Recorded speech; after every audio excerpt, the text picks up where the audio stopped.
오늘 본문 창세기 47장 27절부터 48장 22절까지 이거는 야곱의 마지막 날들 임종 직전의 모습을 그려진 이야기입니다.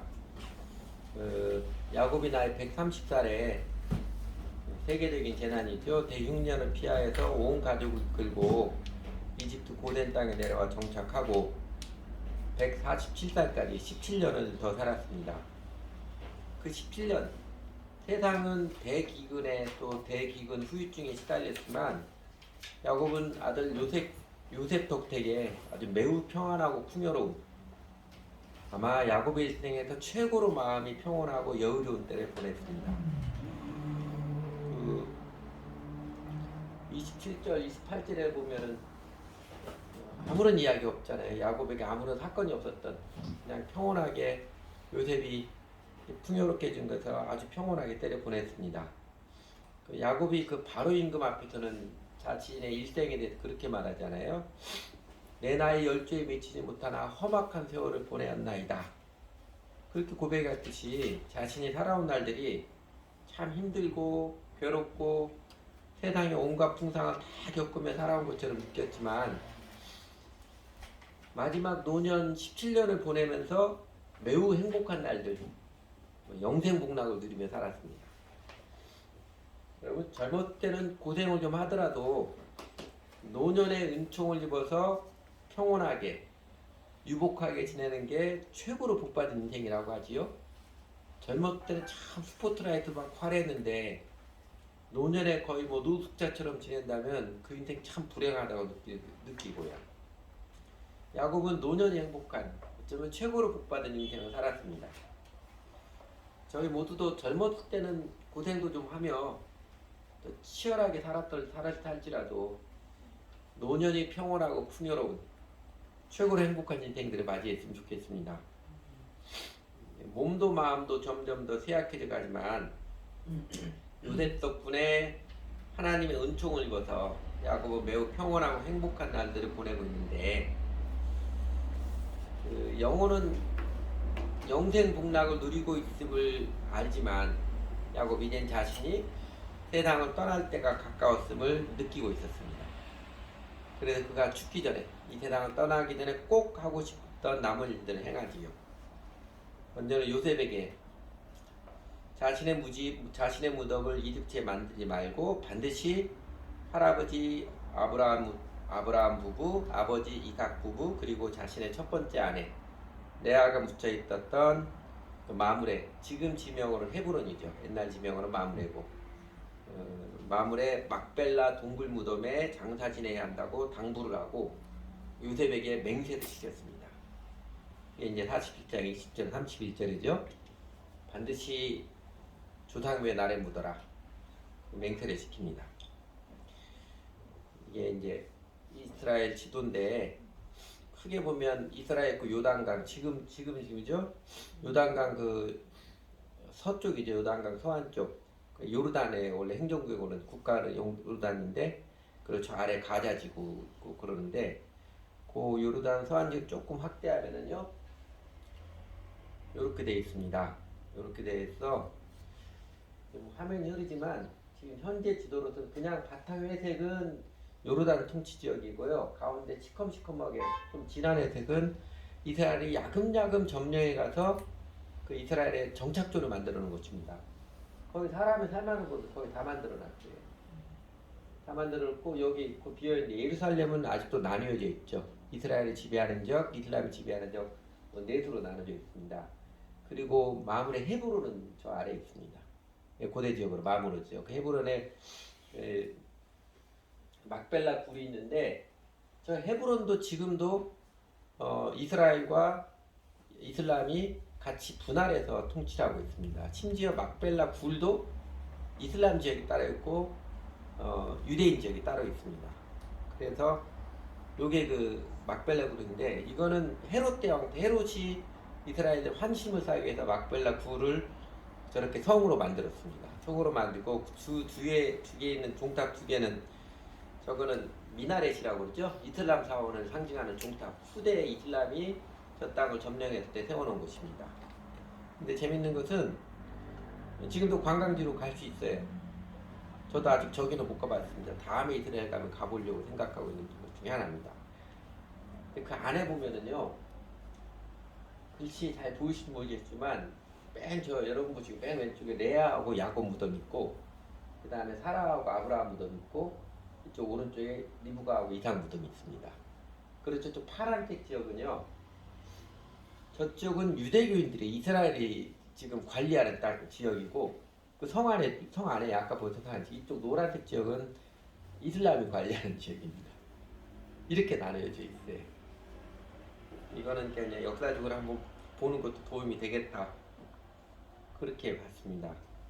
그렇게 이제 이전처럼 그 성으로 되어 있지 않았겠죠. 동굴에 아브라함과 그 사라, 그 다음에 야곱의 아버지 이삭과 리브가 묻혀 있고, 야곱의 첫 번째 분이 레아도 묻혀 있는 그 어디냐 막벨라 동굴에 자신도 꼭 거기에 묻어야 된다. 요셉에게 친신당도 시키고 맹세를 시킨 것이지요. 그리고 그렇게 반드시 나를 조상님이 묻더라. 그리고 다음에 창세기 48장에 보면은 이제 노안을 겪고 있는 야곱에게 요셉이 두 아들을 데리고 함께 문병으로 오지요. 야곱은 요셉이 이집트에서 난 두 아들, 그 장자가 므낫세고 차자가 둘째가 에브라임이잖아요. 므낫세 에브라임을 자신의 두 아들로 삼겠다고. 그래서 그들에게 자신의 유산을 나눠주겠다고 말합니다. 두 번째 이게 이렇게 두게 됐구나. 그는 에브라임과 므낫세를 자기 아들로 삼겠다고 우리 야곱이 하고 요셉도 아버지가 아니라 그렇게 허락합니다. 그런데 가만히 보니까 그 다음에 보면 이스라엘 8절에 이스라엘이 요셉의 아들들 보면서 물었다. 이 아들이 누구냐 묻는 것을 보면은요, 눈이 어두워져서 요셉이 두 아들을 데리고 온 것도 몰랐던 것 같아요. 뒤늦게 에브라임과 므낫세가 함께 왔음을 알고 이제 자신의 아들로 삼을 에브라임과 므낫세에게 머리에 이제 안수를 하고 손을 얹고 축복을 하지요.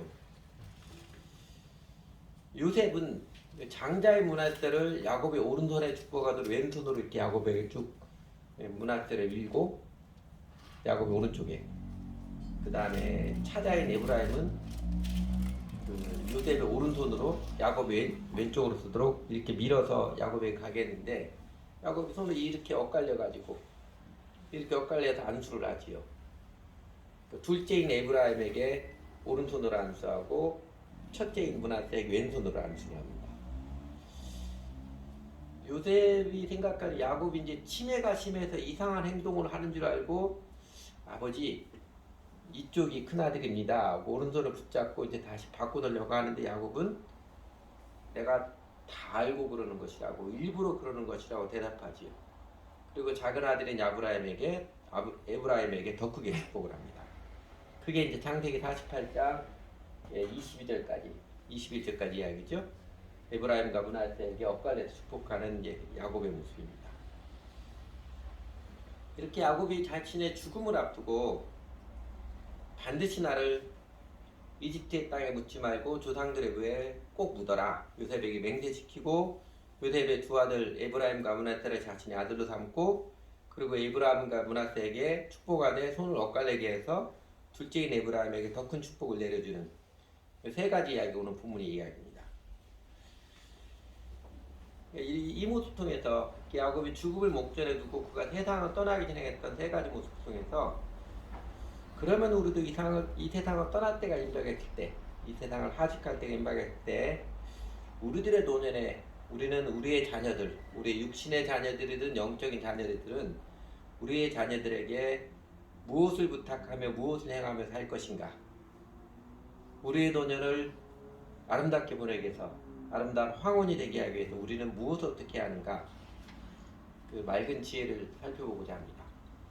여러분 그런 생각 해보신 적 있어요? 내가 죽을 때 자녀들에게 마지막으로 이런 것을 말하고 싶다.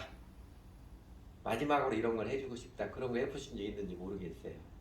그리고 언제 죽을지 모르겠지만 그런 거 생각을 해보는 것도 도움이 될 것 같아요.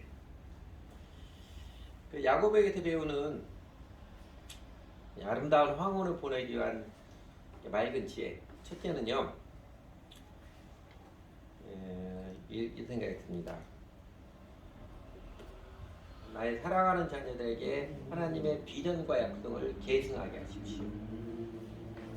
사랑하는 자녀들에게 하나님의 비전과 약속을 신앙을 계승하게 하십시오. 여러분 야곱이 죽을 날 앞두고 요셉에게 단단히 맹세를 지키며 자신을 절대로 이집트에 묻지 말고 반드시 조상들의 묘가 있는 가나안 땅 헤브론 막벨라 굴에 묻게 하는 이유는 무엇 때문일 것 같아요? 이런 거죠. 뿌리를 확인하게 하는. 그래 요셉에게 우리 가족은 언젠가는 가나안 땅으로 돌아가야 하는 운명임을 확실하게 못 박아준 것입니다. 지금 이집트에서 아무리 큰 영화를 누리고 있다고 할지라도 여기는 우리의 본향이 아니다. 하나님의 약속의 땅으로 우리는 돌아가야 할 사람들임을 확실하게 요셉에게 새겨준 것입니다. 그 야곱이 그 다음 요셉의 두 아들을 데리고 다시 요셉이 야곱에게 다시 방문했을 때 야곱이 요셉에게 먼저 이야기한 대목 그게 이제 28장 3절 4절에 나와 있죠. 그 대목 가운데 그 야곱의 마음이 드러나 있지요.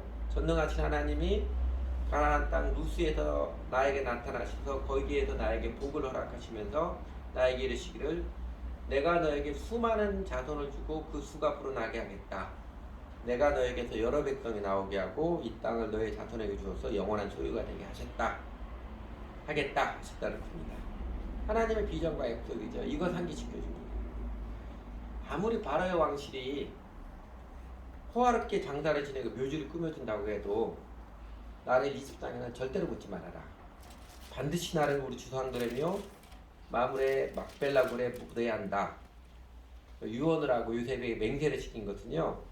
할아버지 아브라함, 아버지 이삭을 거쳐오면서 하나님께 주셨던 하나님 나라의 비전과 약속, 가나안 땅을 향한 비전과 약속을 그의 사랑하는 요셉에게도 확실하게 물려받게 하는 야곱의 마지막 행동입니다. 여러분은 사랑하는 자녀들에게 무엇을 유산으로 남겨주고 싶습니까?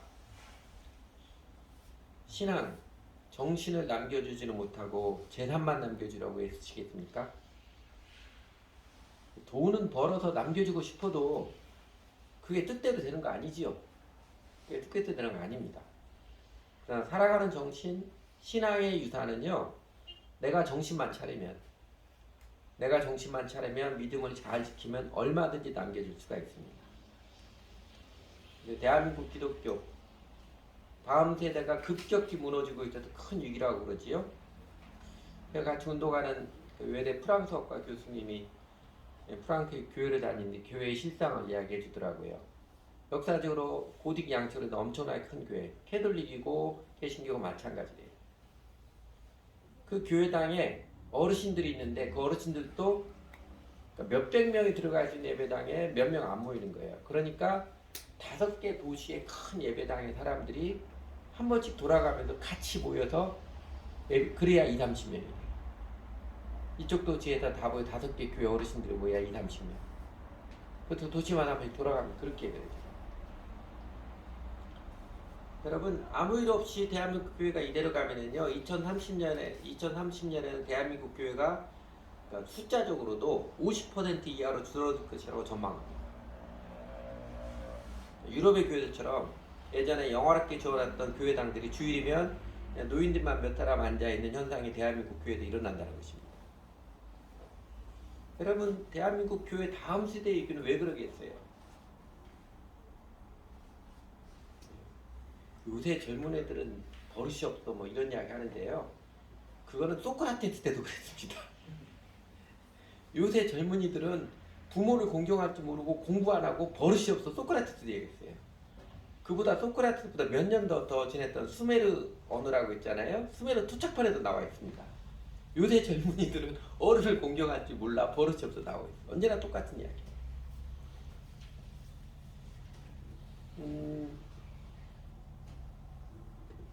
대한민국 교회 다음 세대 위기.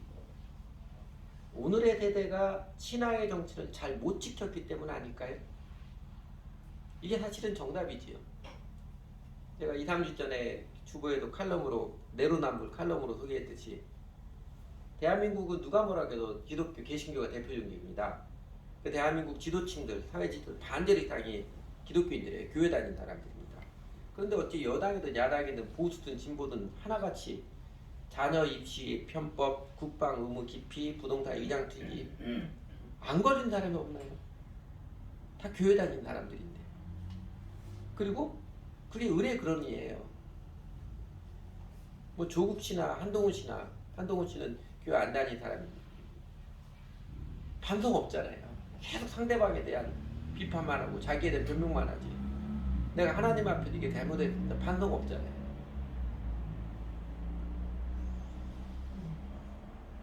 그 본인들이 세상에서 성공이 수단 방법을 가리지 않는 세상의 성공이 하나님의 축복이라고 여기고 있으니 본인들의 신앙이 세속적이니까 자녀들에게 세상에서 성공, 재산을 물려주기에 급급했지 하나님 앞에서 정직한 것, 이웃을 돌보며 사랑하며 살아가는 정직한 신앙을 남겨줄 생각조차 안 하는 것이지요. 그러니까 대부분의 대한민국 부모들이 20대가 되면 애들을 신앙을 지키기보다도 공부 열심히 하는 게 더 우선이잖아요. 물론 애들도 부모 말 잘 안 듣고 그러긴 하지만 그러나 그렇게 살면요 세속적 신앙을 살면 어쩌다가 몸뚱이를 편하고 세상에 권력을 쥐어서 허세에 뿌듯할지 모르지만요 어떻게 돼요? 사실은 욕을 바가지로 얻어먹기 마련이고 무엇보다도 하나님의 심판을 받습니다. 하나님의 심판을 받고야 말지요. 여러분 권력을 쥐었던들 세상에서 어느 정도 돈을 쥐었던들 주변 사람들 하나같이 자기를 마음으로부터 존경받는 일이 없는데 하나같이 다 속으로는 손가락질하는데 그 무슨 행복이 있겠어요. 세상의 영화 오래 못 가고 부질없는 것입니다. 여러분은 사랑하는 자녀들에게 무엇을 유산으로 남겨주고 싶습니까? 정직한 신앙의 유산을 남기는 진정한 그리스도인이 되시기 바랍니다. 근데 혹시요 설마 이게 설마인데 설교 준비하다가 왜 이런 게 생각나는지 모르겠는데 자녀들에게 뭘 좋은 걸 남겨줘야 한다는 생각조차 없이 나이가 들어도 그냥 내 욕심 내 쾌락 즐기기만 급급한 혹시 그런 삶을 살고 있지는 않나요? 내가 내 자녀들을 나중에 이걸 남겨주겠다. 아예 그런 생각도 안 하고 여전히 그냥 내 욕심 내 쾌락 챙기기만 급급한 그런 삶을 살지 않는데요. 더 중요한 것은 이것입니다. 여러분 요셉은 야곱의 유언을 듣고 마음으로부터 아버지에게 맹세를 하여 아버지 뜻을 받들었습니다. 야곱이 그를 사랑했고 야곱이 평생 하나님 의지하는 믿음으로 살았기 때문에 그렇습니다. 그러면 여러분 우리 자녀들은요 과연 요셉처럼 우리가 이렇게 해야 된다고 말할 때 잘 듣고 따를까요?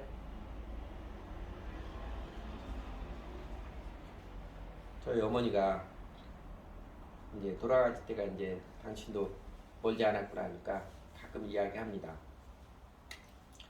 나 죽으면 첫째로 호수 꼽는 거 이런 거 절대 하지 말고 그래도 그 연명치료 거부 동의서도 작성을 해야 돼. 그 다음에 죽으면 나는 묘지 만들지 말고 그냥 산에다 뿌려버리라 그럽니다. 저희가 절대로 말 안 듣죠.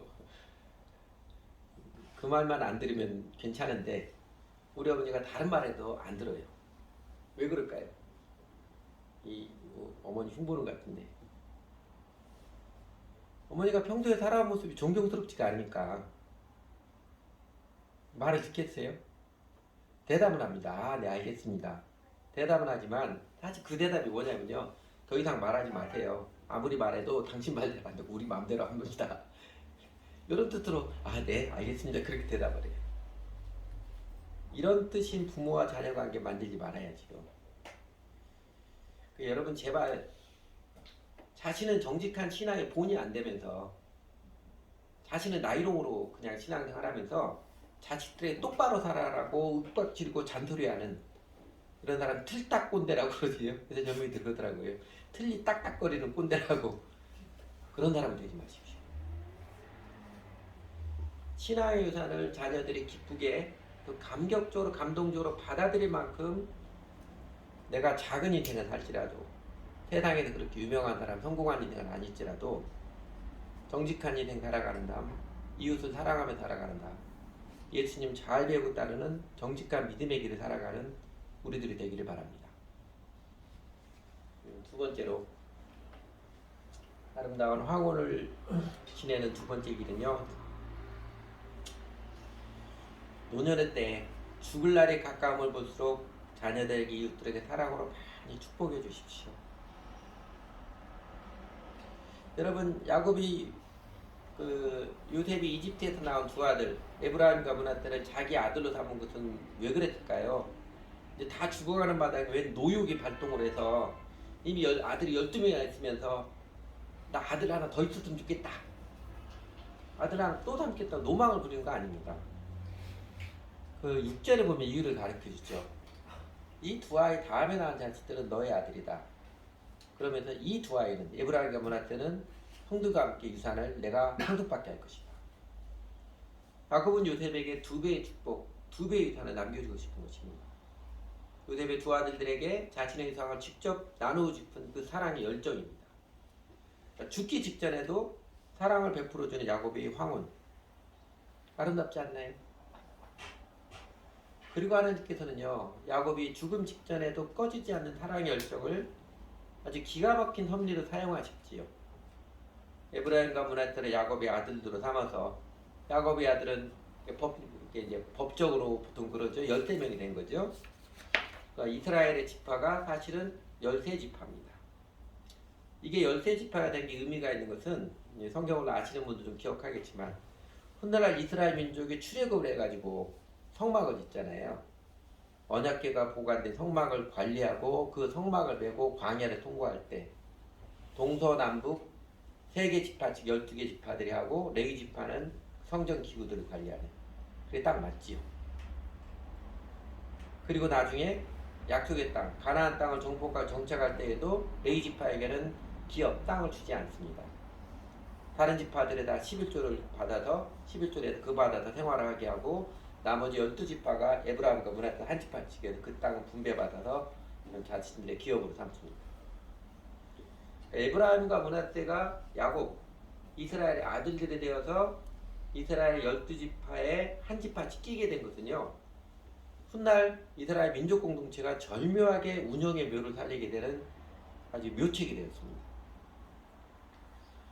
여러분, 야곱은 사실 평생 사랑으로 살아온 사람입니다. 라헬을 연애해가지고 7년을 그냥 외삼촌 라반에게 무료봉사를 하기 시작하면서부터 가만히 보면은요, 레아, 빌하, 실바 아내가 넷이지요. 라헬까지. 그 다음에 그 자녀들, 자신에게 주어진 사람들을 하나같이 사랑하며 열심히 일하며 사랑으로 섬기며 살아온 사람들입니다. 야곱은 요셉처럼 이렇게 총리가 된다거나 다윗처럼 왕이 된다거나 그런 세상의 성공의 모습은 없지만요, 그의 일생을 참 사랑으로 살아온 정직한 믿음의 조상입니다. 심지어 아브라함도, 할아버지 아브라함도 그 사라하고 종 하갈하고 같이 못 살아가지고 뛰쳐나가는데, 야곱은 아내가 넷이고 자녀들이 그냥 12라 되는데 아무도 뛰쳐나가지 않잖아요. 성경에 기록되지 않지만 우리가 상상으로 추측해보면 야곱이 하나같이 다 그 갈등도 넉넉한 사람 품었기 때문에 가능한 일이라 생각합니다. 그의 마지막 임종에 가까운 때에도 요셉에게 2배의 유산을 남겨주고 싶은 이 사랑의 열정을 하나님께서는 섭리하셔서 이스라엘 민족의 균형의 묘책이 되게 하셨습니다. 그리고 어느 시대나 하나님은 하나님의 자녀들의 정직한 사랑을 하나님 나라에 참 요긴하게 사용하십니다. 정말로 요긴하게 사용하세요. 그러므로 여러분, 노년이 될수록 다른 사람들을 많이 축복하는 더욱 사랑으로 살아가십시오. 이 아름다운 황혼, 끝까지 행복한 인생입니다. 제가 목회해 오면서 제가 만나왔던 노인들, 우리 권사님과 몇 사람을 제외하고는요, 하나 같은 공통점들이 있더라고요. 여러분도 아마 많이 느꼈을 거예요. 이런 겁니다. 남자 어르신들은요, 어떻게든 왕년에 자기가 어땠다는 등 자기 잘난 척만 하려고 달리고요. 여자 어르신들은 했던 이야기 또 하고 녹음기 틀어놔서 했던 이야기 또 하고 대개 보면 뭐 이야기예요? 자신이 상처받았던 이야기, 다른 사람 흉보는 이야기, 미운 사람들 이야기, 아니 녹음 깃들어도 자신의 마음을 이야기하고 이야기를 합니다. 노인들을 대할 때는요 그런 이야기 들어주기도 해야 됩니다. 그게 사랑하는 거예요. 한 이야기 또 하게도 고개를 끄덕끄덕 막 그러셨군요. 들어주기도 해야 돼요. 뭐 쓰잘데기 한 개도 없고 이미 몇 번 들어서 내가 이야기도 하나같이 다 드라마틱하게 이야기할 수 있어도요 젊은 사람들도 그런 이야기 들어주는 게 사랑입니다. 그러나 우리가 나이 들어가면서는요 그렇게 자아에 집착해서 왕년 시리즈 한풀 연속극 하지 말아야 합니다. 대신에 다른 사람들을 축복해주고 젊은이들을 격려해주고 사랑을 베풀어주기를 계속할 줄 알아야 합니다. 야곱이 죽기 직전에도 사랑을 베풀기를 생각하고 실제로 사랑을 베풀었지 말입니다. 그래야 아름다운 황혼입니다. 그리고요 사랑으로 축복할 자녀들을 많이 낳으십시오. 이제 와서 무슨 자녀를 많이 낳으라 그러냐는데 영적인 자녀들, 내가 사랑으로 축복할 수 있는 그 자녀들, 영적인 자녀를 많이 낳으시기 바랍니다. 지금 요새 대한민국 교회 목사들이 다 어려워요. 저희 교회가 문 닫지 않고 지금 남아있는 것도 하나님의 은혜의 기적 중에 하나입니다. 젊은 목회자들 교회를 개척했다가 뭐 상가 임대해서 개척했다가 결국 임대료 교인이 없어서 감당 못해서 집으로 들어가고 가족들이만 예배드리는 그런 목사들 굉장히 많습니다. 제가 그 목사들, 젊은 목사인지는 저도 나이가 많으니까 대하면 또 이제 교회 목사 아니들 교회 열심히 따라하면 참 안타까운 이런 겁니다. 아니 그러면 안 믿는 사람들부터 사랑하고 붙들어줘서 한 사람 한 사람 예수님 믿도록 하고 주님께 인도하는 것, 그거 하면 되지 않겠냐고. 근데 그건 안 하려고. 주변의 이웃들 사랑하고 사랑으로 관계를 안 믿는 사람들 만나고 그래서 복음을 전할 때 복음을 전하고 사랑하면 삶이 되는, 그건 안 하려고. 교인이 없어서 자기 설교 못해서 한이 생겼대요. 가르치고 싶은데 교인이 없으니까 가르칠 마당이 없다는 거예요. 아니 그러면 주변 사람들 전도해가지고 사랑을 붙들으면 되지 않겠냐고. 근데 그건 안 해요. 그럴 때마다 마음이 아파요. 안타까운 현실이에요. 여러분 우리 교인들은 이런 잘못된 분 따르지 마시기 바랍니다. 일반 목사뿐만 아니라 일반 교인들 그렇잖아요. 자기가 하나님께 주님의 열심히 했다 하면 이미 교회 잘 나온 사람들은 뭐 하려고 그래요.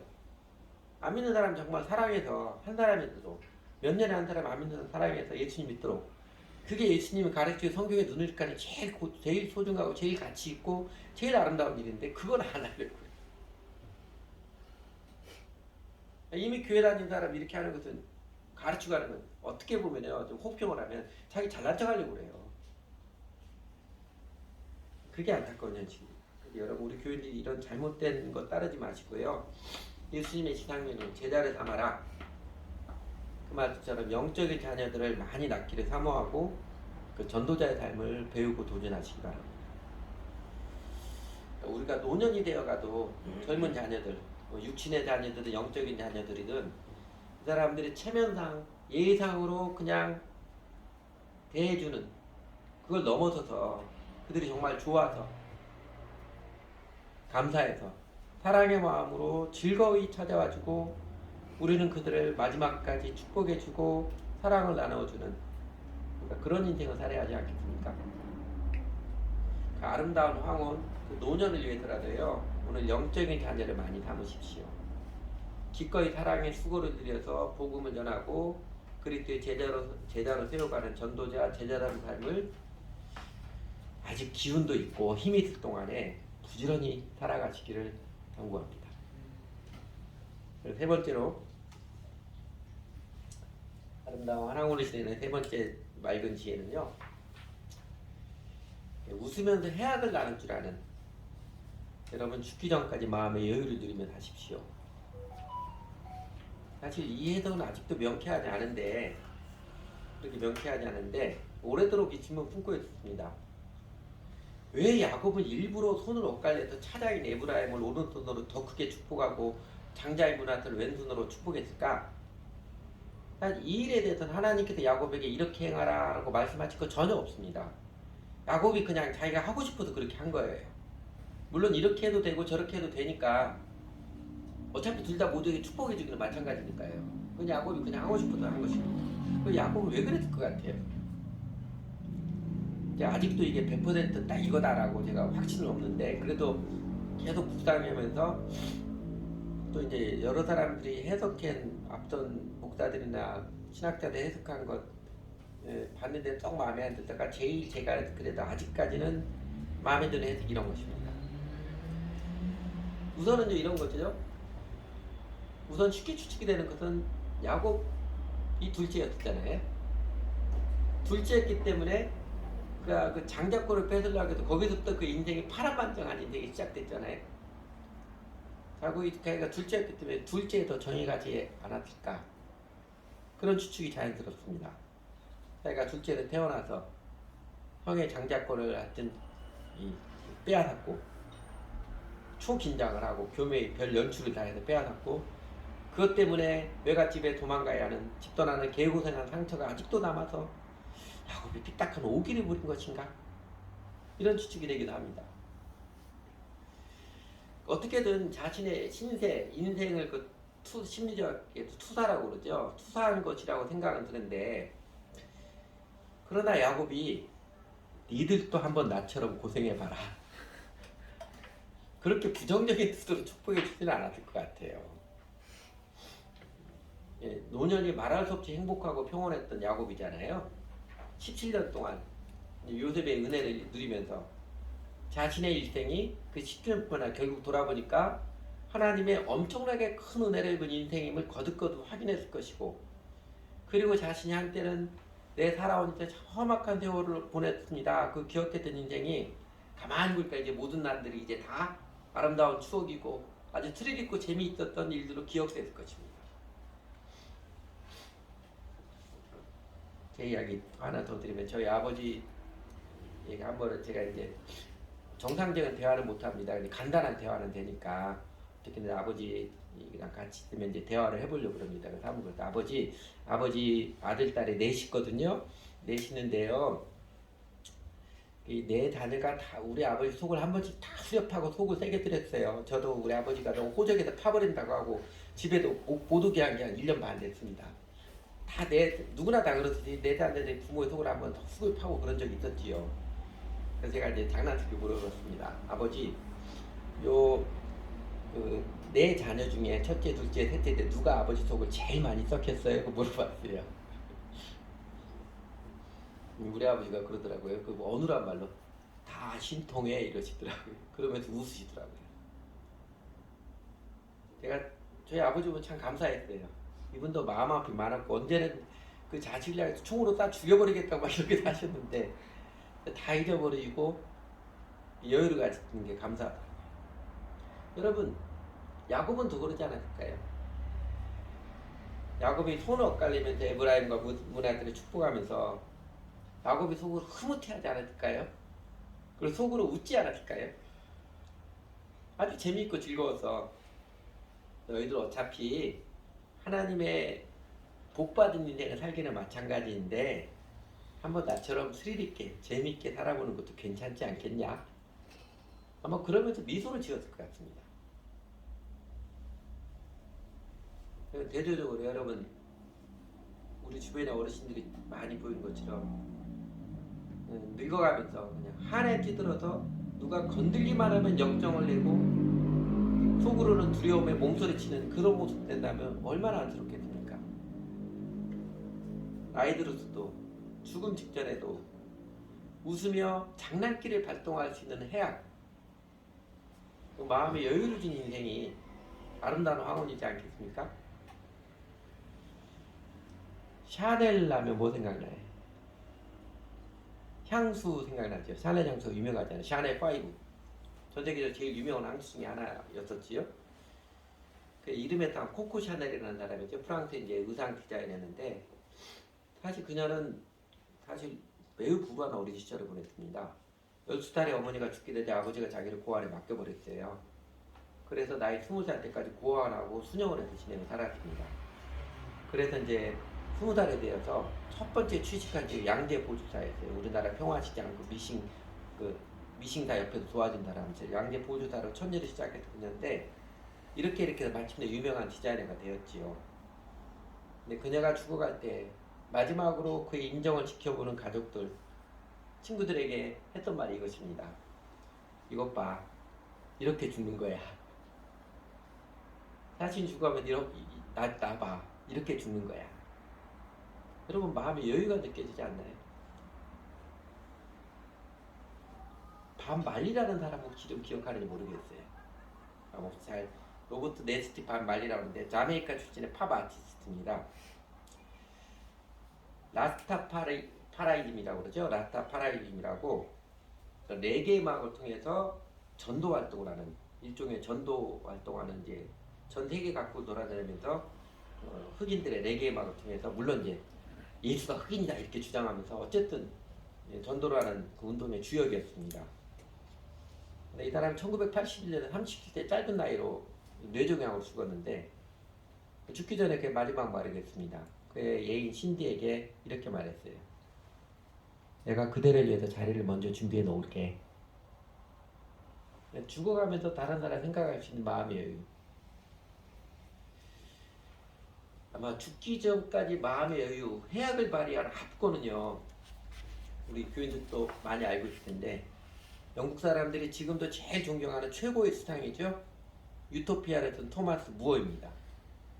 그 헨리 8세 자기 사랑하는 여자와 결혼하려고 이혼해가지고 그것 때문에 스페인하고 전쟁까지 치렀던 근데 그 헨리 8세를 반대한 것도 아니고 적극적으로 지지하지 않았다는 죄목으로 이 참수행에 처했던 토마스 무어잖아요. 그 사형장에서 그에게 마지막으로 할 말은 없는가 물었을 때 이 토마스 무어가 칼을 들고서 자신의 이제 목을 내리칠 준비를 하는 군인을 보면서 그러죠. 내 목은 매우 짧으니까 조심해서 자르게. 아주 무서우리만큼의 해악, 무서우리만큼의 신앙인의 마음의 여유를 그는 증거했습니다. 우리도 나이가 점점 더 들어가면서요 고약한 늙은이가 되지 않고 해악을 나눌 줄 아는 여유 있는青年이 되기를 바랍니다. 우리의 자녀들, 다음 세대들에게 미소 짓게 할 수 있고 기쁨을 나눠줄 수 있고 아름다움으로 신앙의 유산을 남겨주는 노년을 보내기를 진정으로 소원합니다. 노사연의 그 바램이라는 유명한 대중가요 가사말 중에 그런 거 있잖아요. 우리 모두가 늙어가는 것이 아니라 조금씩 익어가는 성숙해가기를 진심으로 바랍니다. 야곱이 이렇게 사랑하는 자녀들에게 하나님의 비전과 약속을 물려줄 수 있었고 자녀들 다음 세대들에게 사랑으로 축복하며 말년을 보내고 그리고 임종 직전에도 해악을 나눌 줄 아는 웃으며 다른 사람들을 미소 짓게 하는 마음의 여유를 누리게 된 것은 어떻게 가능했을까요? 그가 그냥 노년이 되어서 내가 이렇게 살아야겠다 결심해서 된 것만은 아닐 거예요. 늙을수록 뚜렷하게 나타나는 현상이 의지력이 약해지는 것이잖아요. 아무리 젊었을 때도 작심삼일인데 나이 들어서는 더 안 되죠. 야곱이 그렇게 황홀을 지낼 수 있었던 아름다운 황홀을 지낼 수 있었던 것은 단 한 가지 이유입니다. 은혜 하나님께서 그와 함께 하셨고 그의 노년에 하나님께서 더욱 은총을 베풀어 주셨기 때문입니다. 그리고 야곱이 그렇게 하나님의 은혜를 입을 수 있었던 것은 야곱은 아름다운 치열한 인생을 살아왔지만 세상의 쓴맛, 신맛, 심지어 더러운 맛까지 다 겪으며 살아왔지만 한결같이 하나님 의지하는 신앙, 하나님께 매달리고 하나님을 찾는 그 신앙, 그 믿음으로 살아왔기 때문입니다. 야곱의 생애 우리가 살펴봤던 거 있잖아요. 때마다 시마다 하나님께 제단을 쌓고 경배를 드렸으며 내 마음이 무너질 때 인생 위기일 때마다 하나님께 밤을 새워서라도 때를 써서 기도도 했고 그리고 하나님께서 말씀하실 때마다 기꺼이 순종하며 따랐고 그렇게 하나님을 찾고 의지하며 따랐던 신앙의 인생이 있었기에 야곱은 아름다운 황홀을 살았고 노년의 평온과 행복, 영원한 구원과 생명의 은혜를 누린 것입니다. 우리에게도 아름다운 황혼, 행복한 노년을 지내는 그 은혜를 누리는 게 딱 한 가지입니다. 평생에 하나님 잘 의지하며 살아가는 길입니다. 하나님 섬기며 의지하며 사는 날 동안 우리도 야곱처럼 마음당하고 치열한 세상에서 격정의 날들도 분명히 있지만 사실 젊을 때든 늙을 때든 하나님 의지하며 살아가는 게 우리의 최선의 행복이고 기쁨이고 영생이지 않나요? 그래서 우리는 오늘 또 우리 주 예수님을 기쁘게 따르며 섬기며 살아갑니다. 같이 기도하지요.